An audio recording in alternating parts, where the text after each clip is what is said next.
Welcome back to part 6, my friends, mga ka-idol. In this video, we will be working on her nose. We can see that there are highlights here on this corner that flows to the center of her nose here, so where the main light is, and then flows down to the other side. We will achieve that by using the eraser and maintaining our values here that we have already placed at the beginning of this series. We will focus on adding more values to darken certain parts, especially for example here at the side here.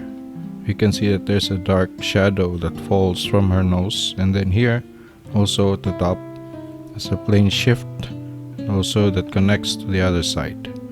So as you can see here, you will be using these values that are already here and then just darken this parts here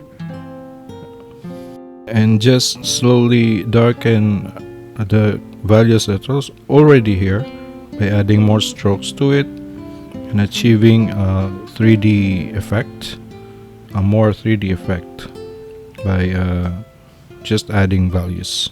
So I'll see you after the intro.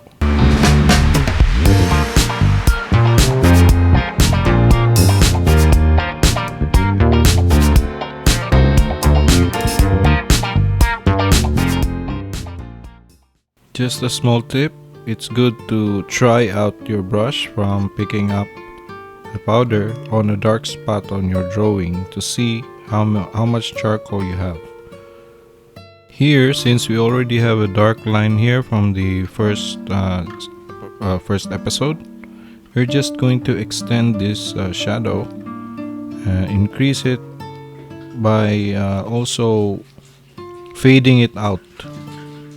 We don't need to darken it even more, but we just want to stretch it out and to cover the proper area, as you can see in the reference.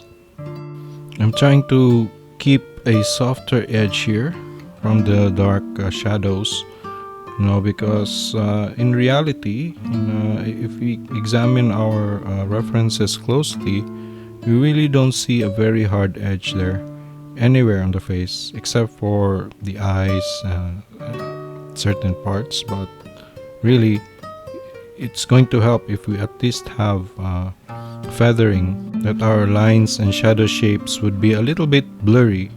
That would add to the realism. So here I'm just trying to follow the what's in the reference. So I'm slowly adding shades here at the corners to create that feather in the shadows, so our edges are not too dark or too hard.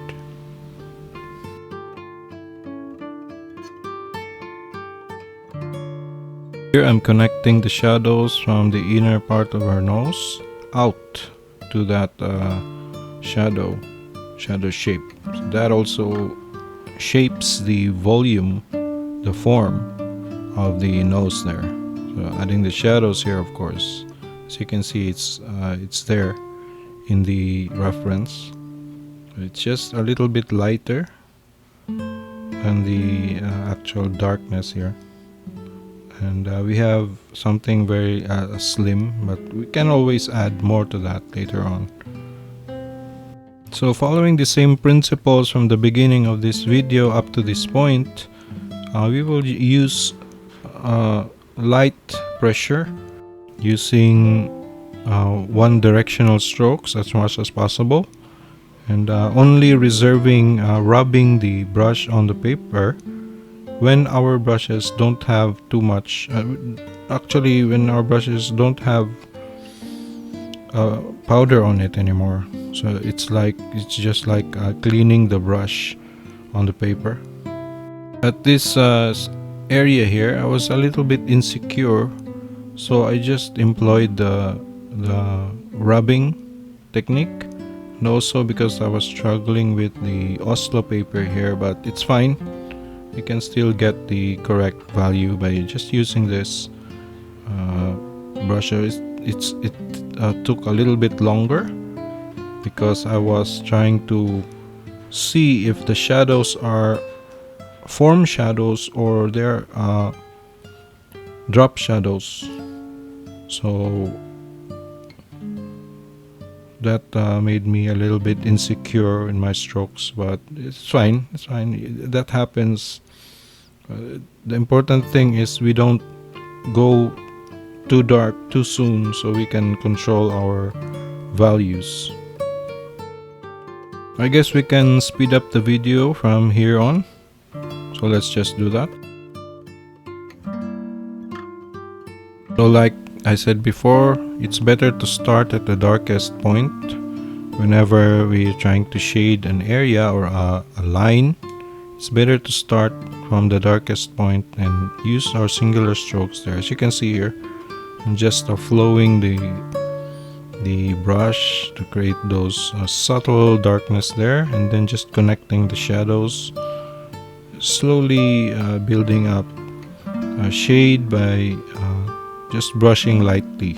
And starting from the darkest area, whenever we trying to create a shade, a line of shade, or a block of shading, it's better to start at the darkest area that we can see, then just use a single directional stroke. So here I'm just erasing a little bit of area here to lighten that up, because in the reference it's a little lighter, so just going to lighten that up, and then starting to erase the highlights here to create the highlights. It's so much better sometimes to erase the highlights, to create those highlights by erasing, than by using the negative side, by using dark, by covering and leaving it out.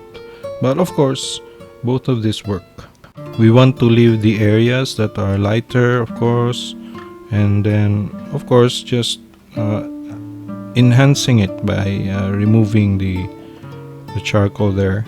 And since we're using the brush technique, it's much easier to create highlights like this or lighter areas by using the eraser.